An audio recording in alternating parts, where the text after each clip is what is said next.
여러분 반갑습니다. 무역화학 원론 제2부 글로벌 경영 제6강 무역 경영 글로벌 경영에 대해서 살펴보도록 하겠습니다.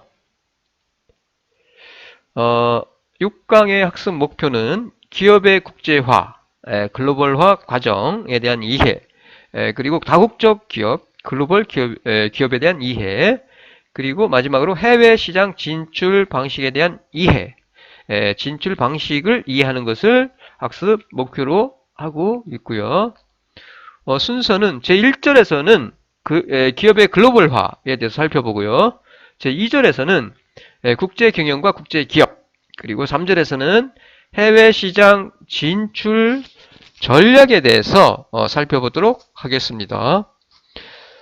우선 국제 경영이란 개념, 그리고 경영 활동이란 개념에 대해서 설명을 드리고 제1절로 들어가도록 할게요. 국제 경영이라는 것은 국경을 넘어서거나 2개국 이상에서 동시에 이루어지는 경영 활동을 말해요.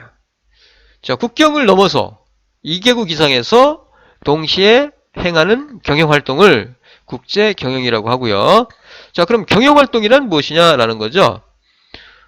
경영 활동이라는 것은 본원적 경영 활동과 지원 활동 등의 보조 활동으로 나눌 수가 있고요. 원료를 수송하거나 생산하거나 제품을 생산하거나 배급, 판매, 애프터 서비스 등등의 본원적 활동, 그리고 연구개발, 원료 구매, 인적 자원 관리, 기타 지원 활동 등등의 그 보조 활동을 우리는 경영 활동이라고 그래요. 기업은 이러한 그 경영 활동을 통해서 모든 기업들은 이런 경영 활동을 통해서 부가가치를 창출하죠. 무엇을 위해서? 기업의 목표를 달성하기 위해서. 즉, 기업이 추구하는 목표, 기업은 이익 추구로 경영 활동을 일반적으로 하죠. 기업의 목표 달성을 위해서 이러한 그 경영 활동을 하게 된다는 얘기죠. 자, 1절 기업의 글로벌화. 국제화와 글로벌화는 구분이 돼요. 자, 먼저 기업의 국제화. 인터내셔널라이제이션, 국제화. 기업의 국제화라는 것은 일국 또는 특정 국가에 본부를 둔 기업이에요. 어느 일국 혹은 특정 국가에 소속돼 있어요. 자, 일국 또는 특정 국가에 본부를 둔 기업이 어떻게? 대상 시장 또는 영업 활동의 범위를 대외적으로 확대시켜 나가는 과정이에요. 대외적으로. 일국에서 대외적으로 이러한 그 영업 활동의 범위를 대외적으로 확대시켜 나가는 과정을 기업의 국제화라고 해요. 이때 중요시 되는 것은 이익기의 파악과 이익 잠재력의 증대와 관련한 기업 활동의 대외 지향성이라고 할 수 있고요. 자, 그러면 기업의 글로벌화란, 글로벌리제이션, 글로벌화란, 기업의 국제화가 더욱 진행되어서 기업의 국적이 특정 국가에 속한다는 인식이 없어요. 이와 같이 기업의 국제화는 달라요. 그런 인식이 없고요. 각국 시장을 분리된 개별 시장으로 보지 않습니다. 하나하나 이렇게 분리된 시장으로 보지 않아요. 분리된 시장으로 보지 않고 이렇게 분리된 게 아니에요. 분리된 시장으로 보지 않고 하나하나 이렇게 분리된 시장으로 각국을 분리된 시장으로 보는 것이 아니라 전 세계의 시장을 하나의 통합된 단일 시장으로 보고 기업 활동을 최적 입지에서 수행하는 행위를 기업의 글로벌화라고 합니다. 1. 기업 글로벌화의 개념. 기업 활동이 세계의 여러 나라로 확대되어 가는 과정. 세계의 여러 나라로 확대되어 가는 과정을 우리는 기업의 글로벌화라고 하는데, 기업의 부가가치 창출 활동이 기업의 부가가치 창출이 점차적으로 세계화 되는 그런 과정을 기업의 글로벌화라고 하고요. 기업은 글로벌화를 통해서 시장을 다변화하고요. 제품을 다양화하고 기업 활동을 다각화해 가는 방향으로 경영 활동을 확장해 가면서 기업이 글로벌화하게 됩니다. 예를 들어서 삼성 처음에는 라디오를 만들었어요. 아주 작은. 그 이후에 뭐 세탁기도 만들고 에어컨도 만들고 TV도 만들고 핸드폰 등등을 만드는 제품을 다양화해 가면서 그리고 시장을 세계화, 즉 부가가치 창출을 세계화하게 되죠. 소니도 마찬가지예요. 처음에는 소형 라디오였어요. 그 다음에 TV, 뭐 비디오, 디지털 카메라 등등에서 기업 활동을 다각화해 갑니다. 이와 같이. 기업은 글로벌화를 통해서 기업이 보유하고 있는 내부 자원과 능력을 해외로 이전시킴으로써 현지 시장에 대한 그 진출 기회를 확대하고요.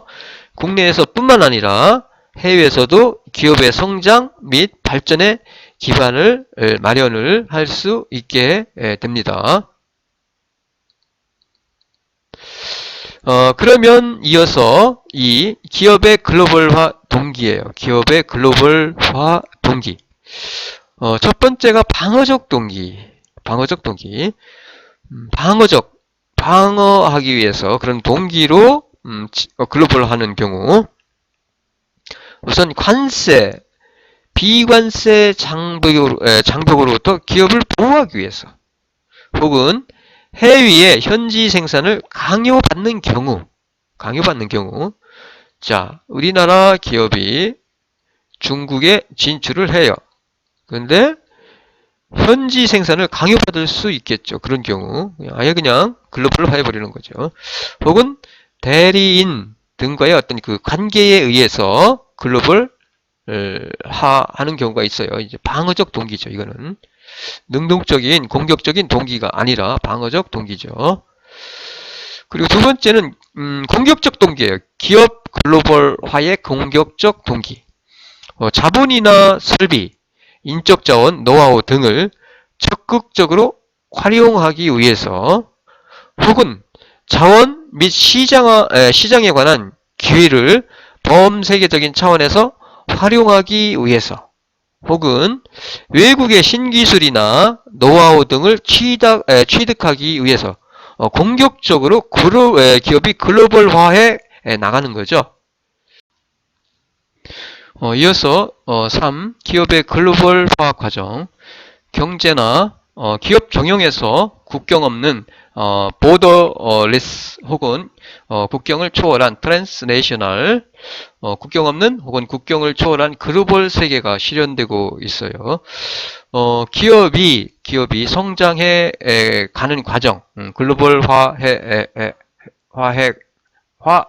가는 과정에 대해서 하나씩 살펴볼게요. 첫 번째가 국내 지향 단계. 대부분의 기업들은 처음에 기업이 창업을 하고 기업을 설립을 하면은 보통 시장을 국내 목표로 합니다. 일반적으로는 국내 지향 단계 처음에는 자 국내 시장을 목표로 해서 생산을 하고요. 국내에서 그리고 국내에서 판매 위주의 그 성장 전략이죠. 성장 전략. 국내 시장 목표로 생산하고 판매를 통해서 성장을 하는 이러한 성장 전략을 통해서 성장해 가는 기업. 국내 지향 단계죠. 하지만 이제 기업이 규모가 확대되고요.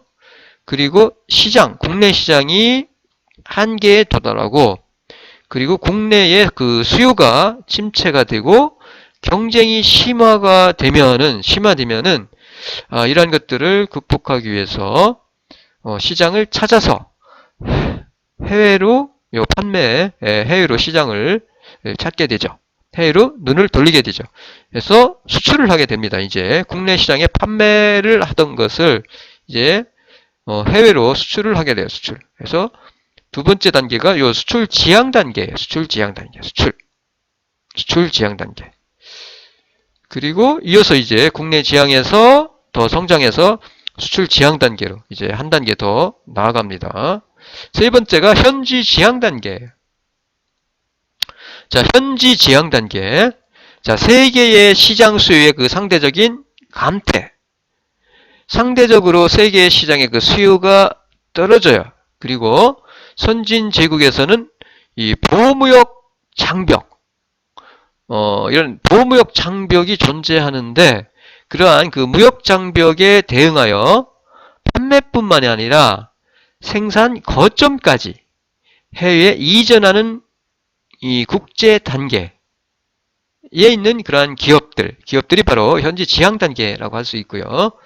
왜 그러면은 현지로 생산 거점을 옮기느냐라는 얘기죠. 자, 수입국 정부의 관세가 높으니까 자, 한 나라에서 다른 나라로 수출을 하는데 수출을 합니다. 수출을 해요. 근데 관세가 높으면은 수출하기 힘들어지죠. 혹은 비관세 장벽 때문에 수출하기 힘들어지죠. 이런 것들. 혹은 국내 문제죠. 임금이 인상해서 국내에서 생산하는데 비용이 너무 많이 들어. 그러면은 생산을 자, 관세 이란 그 장벽도 해결하고 그리고 더 이상 국내에서 생산하는데 비용이 비싸니까 생산을 갖다가 해외에서 개시하기 시작하죠. 그리고 해외에서 생산해서 현지에서 판매하는 단계. 이게 바로 이러한 기업이 현지 지향 단계에 있는 기업이라고 할 수 있고요. 그리고 이어서 네 번째 단계가 세계 지향 단계입니다. 세계 지향. 현지 지향에서 이제 세계 지향으로 상승해요. 세계 경제 체제가 공고하게 확립이 돼요. 세계 경제 체제가 공고하게 확립이 되고요. 관세 장벽 등의 국경선이 사라져요. 이제 이러한 그 관세가 사라집니다. 사라지거나 낮아져요. 그리고 또 하나는 세계의 그 운송망의 발달로 인해서 운송비의 그 비중이 낮아지고요. 그리고 경쟁기업의 도전이 격심하게 나타날 때. 자, 경쟁도 심해요. 하지만 관세는 낮아졌고, 그리고 세계의 운송망의 발달로 운송비 비중이 낮아진 경우, 이러한 이러한 상황에서 기업은 최적 입지 국가에서 생산된 제품을 여러 나라가 있는데 생산하기에 가장 좋은 나라에서 생산을 하는 거죠. 최적 입지에서 생산을 해요.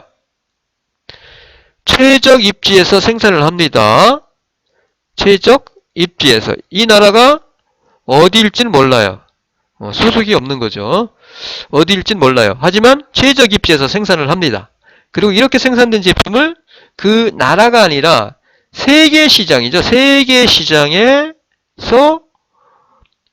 판매하는, 즉 흡수하는 다변화된 생산과 판매 체계를 갖추는 다국적 단계의 기업. 이 단계가 바로 세계 지향 단계예요. 기업들은 일반적으로 현지에서 생산을 일반적으로 하죠. 그러다가 해외에서 경험을 합니다. 학습 경험을 통해서 해외 직접 투자 대상국이라든가 혹은 투자 규모를 확대해 나갑니다.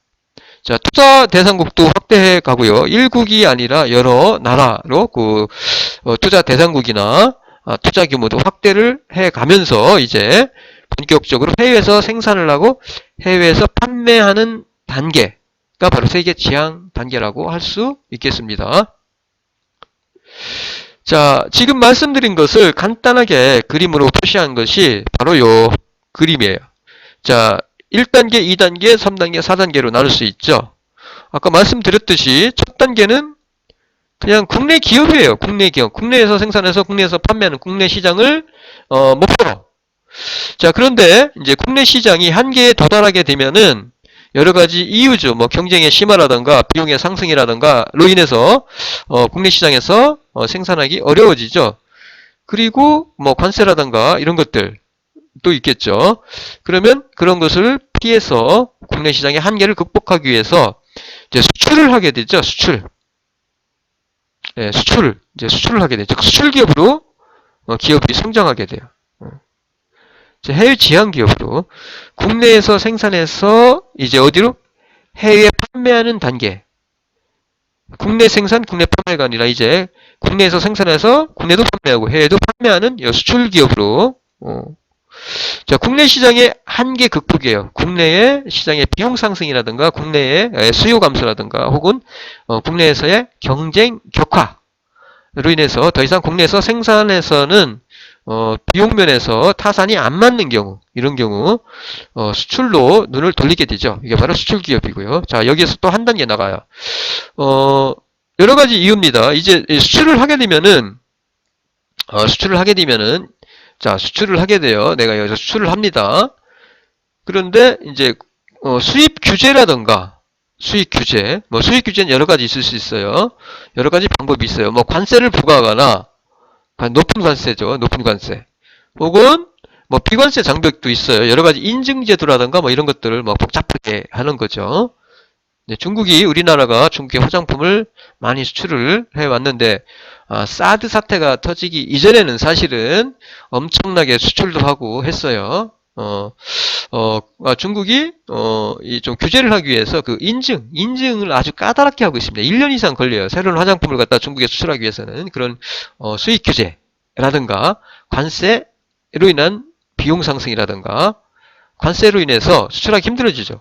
수출하는 가격이 관세를 부과하게 되면은 가격이 상승하게 되니까 경쟁력을 상실하게 되니까 이런 그 관세 장벽, 비관세 장벽 혹은 뭐 여러 가지 인증제도 등등의 이런 수입 규제를 갖다가 해소하기 위해서 수출해서 아예 그냥 현지에 진출해서 생산을 하게 되죠.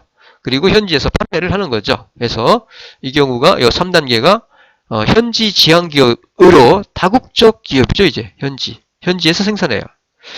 그리고 여기서 한 단계 더 나아가는 것이 바로, 세계 지향 기업입니다. 이제는 어떤 한 나라가 아니라, 한두 개의 나라가 아니라, 세계의 여러 나라 중에서 가장 최적 입지를 선택해서 생산을 통해서 세계 시장을 상대로, 경영 활동을 하는 단계가 뭐래요? 세계 지향 기업이죠. 여하튼 세계 지향 기업으로 글로벌화 하는 그 이유는, 세계적인 경쟁 격화예요. 경쟁 격화. 그리고 운송수단의 발달로 더 이상, 그 경영 비용에서 차지하는 그 운송비의 그 비중이 낮아지고, 그리고 관세가 낮아지고, 비관세 장벽이 낮아지고 이러한 상황에서 경쟁이 심화됩니다. 이러한 경쟁에서 살아남기 위해서 경쟁에서 살아남아서 성장하기 위해서 글로벌화해 가는 거예요. 삼성을 보시면 알 거예요. 여러분 삼성 같은 경우 보세요. 완전 세계적인 기업이죠. 그냥 단순히 현지 지향 기업이 아니라 최적의 입지에서 지금 생산을 해요. 예를 들어서 뭐 베트남이라던가 여러 가지 등등에서 최적 입지에서 생산을 해서 세계 시장을 상대로 생산을 하고 판매를 하죠. 이 단계가 바로 세계 지향 기업, 세계 기업이라고 할 수 있고요. 그리고 국제 기업은 여기서부터죠. 수출 기업부터 이제 국제 기업에 해당해요. 이걸 국제화의 정도고요. 국제화가 점점 위로 갈수록 심화되죠. 자, 글로벌화 단계에 대해서 설명을 드렸고요. 이어서 2절, 제2절 국제 경영과 국제 기업입니다.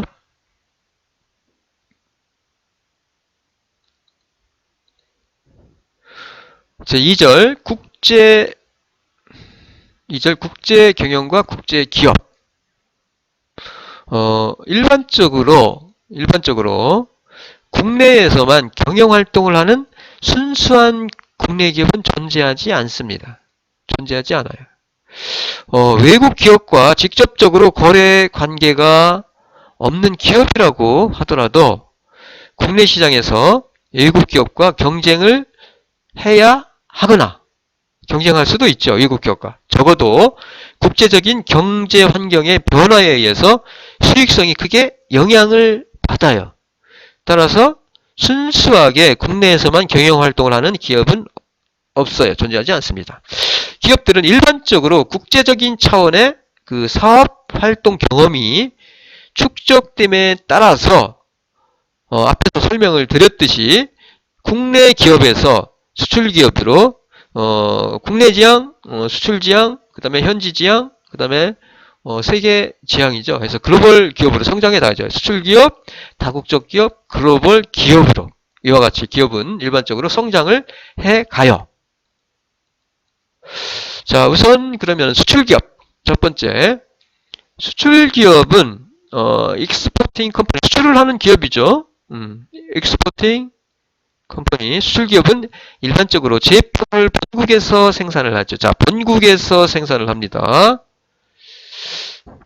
본국에서 생산을 해서 해외 시장에 판매하는 거죠. 해외 판매하는 가장 초보적 단계의 국제 경영 활동을 수행하는 기업이 바로 수출 기업이에요. 뭐 간단하죠.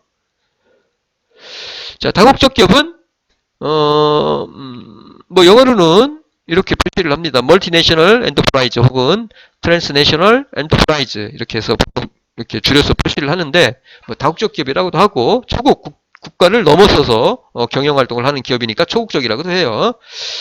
2개국 이상에서 국제 경영 활동을 수행하는 기업이 바로 다국적 기업이고요. 본사가 전 세계에 산재한 현지 기업들을 직접 관리를 합니다. 본사가 세계에 이렇게 산재해 있는 기업들을 갖다가 직접 통과를 해요. 관리를 하죠. 관리. 직접 관리하면서 전체 이게 본사입니다. 본사.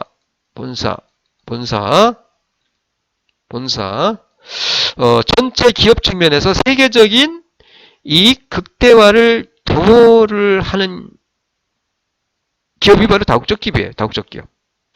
여러 나라에 자회사를 두죠. 자회사를 둡니다. 여러 나라에 이 자회사를 두고요. 본사의 전략에 따라서 이러한 그 자회사는 본사의 전략에 따라서 계획, 조직, 통제되는 본사와 자회사들의 총체가 바로 다국적 기업이에요. 다국적 기업. 보시면은 요거는 분절돼 있어요. 분절돼 있습니다. 그래서 여러 나라의 자회사를 두고 그 자회사들이 본사의 전략에 따라 계획, 조직, 통제되는 본사와 자회사들의 총체가 바로 다국적 기업이에요. 다국적 기업. 자, 다국적 기업의 개념도입니다. 지금 말씀드린 바와 같이 이렇게 본사가 있어요. 본사가 존재하고 그리고 본사에 의해서 관리돼요. 자회사는 본사에 의해서 관리가 이루어져요. 관리가. 자, 이에 비해서 자, 그러면은 세 번째 글로벌 기업인데 다국적 기업과 글로벌 기업은 약간 차이가 있습니다. 달라요. 1980년대 이후에 전 세계 시장이 모든 산업에서 하나의 시장으로 통합, 즉 하나의 시장이 됩니다.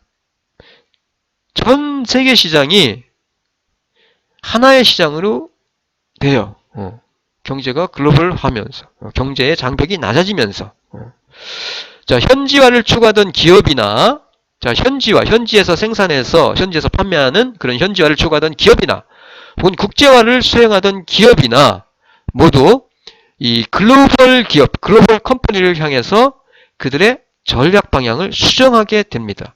세계의 경영 환경이 이와 같이 바뀌면서 자, 다국적 기업 활동을 오랜 기간에 걸쳐서 성공적으로 전개해 나가다 보면 세계 시장 전체를 하나의 원자재 조달원, 연구 개발, 자금 조달, 제품 생산, 판매 등등 경영상의 모든 활동을 지구상의 최적지에서 수행하고자 하는 소위 무목적 기업, 즉 글로벌 기업 단계에 도달하게 됩니다. 도달하게 돼요. 자, 글로벌 기업은 해외 거점이 각각 확고한 기반을 갖고 있고요. 해외 거점이 각각 확고한 기반을 갖고 있어요. 본사의 단순한 컨트롤을 당하는 것이 아니에요. 그리고 본사와 해외 거점, 각 해외 거점 간의 연결 관계가 쌍방향으로 더욱 긴밀해지는 형태를 갖추고 있어요. 결국 기업 활동 전체에서 규모의 경제를 획득하고자 하게 되고요. 현지화된 거점별 사업의 공유 및 통합을 통해서 세계 산업 성과의 극대화를 추구하게 되는 단계가 바로 이 글로벌 기업이에요. 글로벌 기업. 자, 그림으로 보시면은 아까 우리가 이 다국적 기업과는 달라요. 다국적 기업에서는 우리가 자, 각 다국적 기업 같은 경우는 국내 본사에서 컨트롤을 합니다. 그리고 본사의 전략에 따라서 요 현지 자기업이 계획하고 뭐요? 조직 통제됩니다. 그래서 본사와 자회사들의 총체입니다. 본사에 의해서 컨트롤돼요. 모든 것들이. 이게. 하지만 글로벌 기업은 좀 다릅니다. 자, 글로벌 기업은 그 해외 거점이 어떤 확고한 기반을 가지고 있어요. 하나의 기업으로서. 그리고 본사와 해외 거점, 그리고 각 해외 거점 간의 연결 관계가 쌍방향으로 긴밀하게 이어져 있습니다. 그래서 결국 기업 활동 전체에서 규모의, 그러니까 모든 것들이 연결되어 있으니까 자회사와 본사, 자회사 간의 모든 것이 신경망과 같이 연결되어 있기 때문에 본사가 존재하고 자회사가 존재하지만 그냥 하나의 기업이라고 생각할 수가 있어요. 그냥 세계에서 지구 위에서 경영 활동을 하는 거대한 하나의 기업이라고 할 수 있는 거죠. 그러한 기업을 우리는 글로벌 기업이라고 해요. 현지화된 거점별 사업의 그 공유 및 통합을 통해서 최대의 그 성과, 극대화 산업의 그 산업의 성과의 그 극대화를 추구를 하게 되면서 이와 같이 글로벌 기업으로 성장하게 되는 거죠. 그래서 그림으로 보시면은 이와 같이 보세요. 자, 다국적 기업은 본사에 의해서 모든 게 컨트롤 됐는데 생산부터 계획부터 생산까지 이와 같이 컨트롤 됐어요. 모든 게 하나하나 이게 하나하나 컨트롤이 됩니다. 이게 독립적이지 않습니다. 공고하지 않아요. 본사에 의해서 운영돼요. 하지만 글로벌 기업은 본사와 해외 거점, 이 해외 거점, 하나의 해외 거점 간의 연결 관계가 쌍방향으로, 이게 모든 게 연결이 되어 있어요. 쌍방향으로 이게 연결이 되어 있어요. 모든 게 이 기업들이 연결이 되어 있습니다. 긴밀하게 연결되어 있는 그 형태의 기업이 바로 이 글로벌 기업이에요.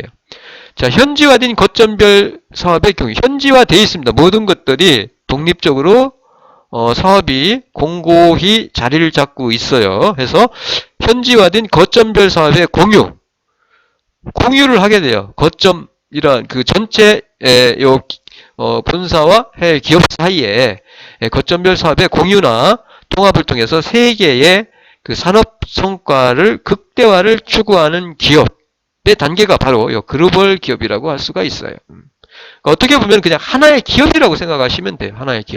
하나의 기업으로서 신경망으로 연결이 돼서 국제 경영 활동을 수행하는 기업이 바로 글로벌 기업이다라고 할 수가 있겠습니다.